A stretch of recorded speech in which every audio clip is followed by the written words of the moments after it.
Grosse super méga vidéo tech back to school! Enfin une vidéo, je sais, ça fait longtemps. Donc oui, ça fait longtemps, ok? Il s'en est passé des choses. Beaucoup de choses. C'était très spécial comme situation. Bref, comme vous avez vu, on travaille sur plein de choses. On refait nos designs en 3D. On a maintenant une nouvelle caméra 6K. J'ai été très actif sur mon Instagram avec une tonne de collaborations. Et parlant de collaboration, eh bien, on a une belle vidéo Techno Back to School. C'est une vidéo sponsorisée par Huawei Canada qui voulait que je passe un petit peu plus de temps à parler de la série P40 et les petits détails qui vont avec. Là, je veux vraiment une vidéo qui est pas longue, ok? Qu'on focus sur mes coups de cœur et les choses que j'aime. C'est pour ça que je parle vite. L'année passée, j'ai fait une vidéo de 28 minutes, ok? Où est-ce qu'on parle des différences entre Windows, Chromebook, macOS, iOS, Android, tablette, ordinateur et tout le kit. Va écouter ça si tu veux tous les détails. Sinon, j'ai aussi une vidéo de 16 minutes où est-ce que je parle de plein d'autres accessoires, donc va aussi écouter ça, mais celle-là ne sera pas long.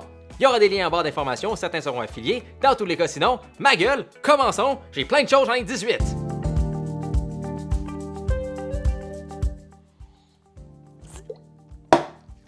Ça ici, c'est le Lenovo IdeaPad 130S. Ça, je l'ai acheté à 110$ au Black Friday. Lenovo font des tonnes de rabais. Ça roule Windows, ça a des prises USB, USB-C, un HDMI, le clavier est super, la batterie est pas pire, et en général, c'est juste mon petit ordinateur de guerre quand que je fais caca. Donc oui, à 130$, j'ai un ordinateur qui fait toutes les choses que j'ai besoin de faire, dont écrire. T'as pas besoin d'un ordi de 4000$ pour faire des choses productives. Je veux un Chromebook! J'utilise pas vraiment des Chromebooks. Catherine, oui, et elle adore celui-là. Ça, c'est le Google Pixelbook Go. Check ça comment il est beau. Il est même rose.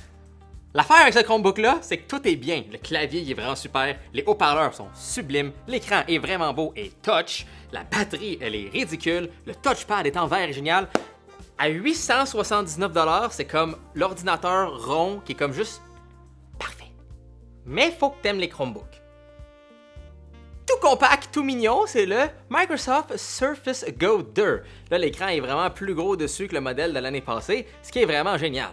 Regarde là, ça fit dans une sacoche. Il y a un clavier, il y a un écran touch, il y a un crayon. Tu peux mettre genre de l'expansion de mémoire dessus. Contrairement au iPad, il y a son propre kickstand qui est très solide. Et ça, c'est un ordinateur complet avec Windows qui roule toutes tes choses, incluant les Sims 4. C'est quand même un peu cher pour qu'est-ce que c'est, mais bordel, ça fait tout et c'est tout mignon.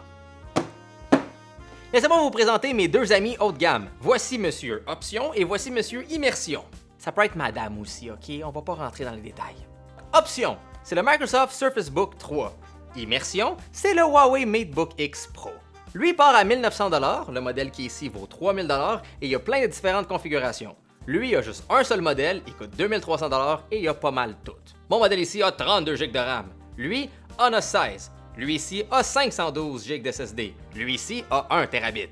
Lui est disponible en 13.5 pouces ou 15 pouces. Lui ici permet de décrocher et de devenir une tablette. Il y a aussi le crayon qu'on peut avoir et c'est touch et tout.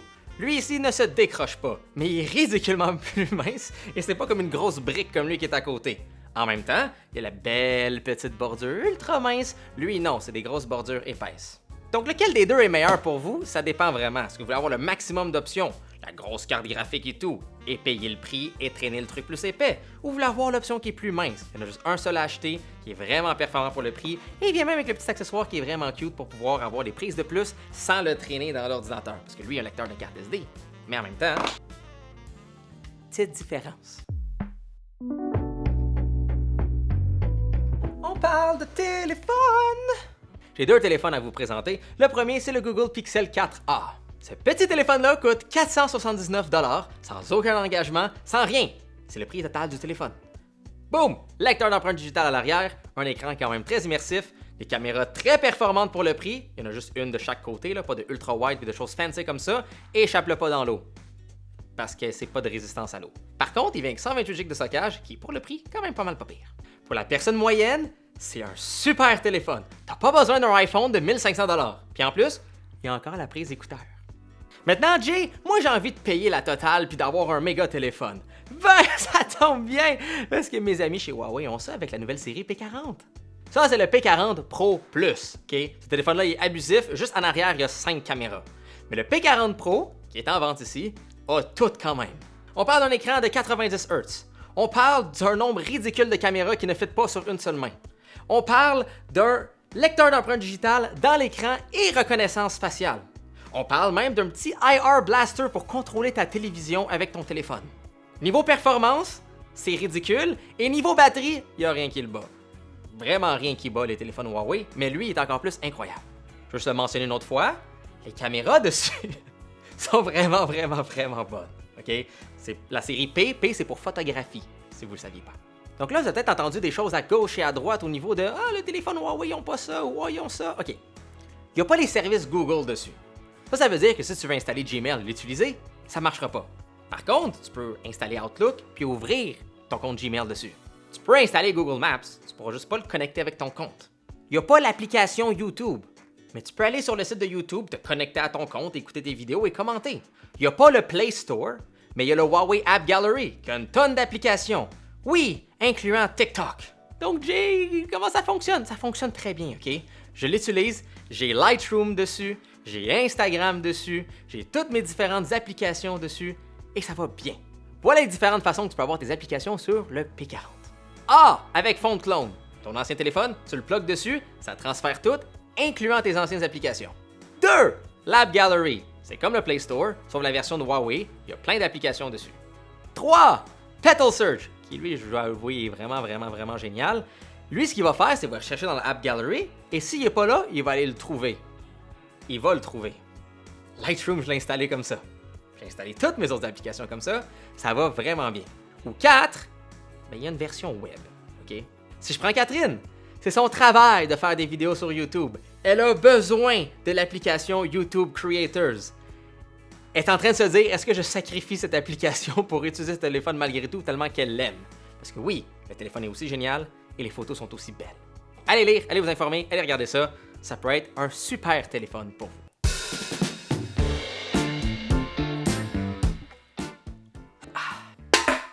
OK, moi j'adore le son. Le son, c'est très important pour moi. Et ça tombe bien parce que j'ai 4 différents écouteurs que j'utilise dans la vie de tous les jours. Les premiers, c'est les petits Huawei FreeBuds 3. Il n'y a aucun montant d'argent au monde qui va m'empêcher de dire qu'ils sont laids. Aucun. Je suis désolé Huawei. La tige blanche, c'est laid. Mais le son, il est bon. Le petit case est vraiment cute. C'est pas le petit truc de rubber qui rentre dans l'oreille que je déteste. Et il y a même de la cancellation de son qui fonctionne malgré qu'il n'y a pas d'isolation. En tout cas, c'est magique, ils sont portables, ils sont beaux, ça sonne bien. Les Sennheiser Momentum Wireless, eux, ça fait 5 ans que je les ai. Et c'est mes écouteurs préférés pour travailler à l'ordinateur. Parce que le son est excellent. La cancellation de son est pas super, mais le confort, ça fait longtemps que je les ai. Le son est juste magique. Ils sont juste très chers. Si tu veux payer moins cher, un peu plus de style et une meilleure cancellation de son, c'est les Surface Headphones 2. Du côté droit, ça ajuste le son, et du côté gauche, ça ajuste la cancellation, pour plus entendre personne ou pour même mieux les entendre. Ils sont vraiment stylés, et ils sont aussi en gris qui fit avec ton Microsoft Surface, peu importe l'ordinateur que tu as en gris. Pour gamer, je veux vraiment que ça soit sans fil, et j'ai vraiment acheté une tonne de paires et j'ai décidé de garder ceux-là ici. Ils sont vraiment chers, ok? Ils sont 420$, mais moi, ça doit être sans fil, ça doit avoir une portée débile, il y a littéralement une petite boîte qui vient avec. Il y a une deuxième batterie à l'intérieur, donc quand il n'y a plus de batterie, tu l'enlèves et tu la changes. Le micro est bon, la qualité de son est bonne. Ils sont très confortables.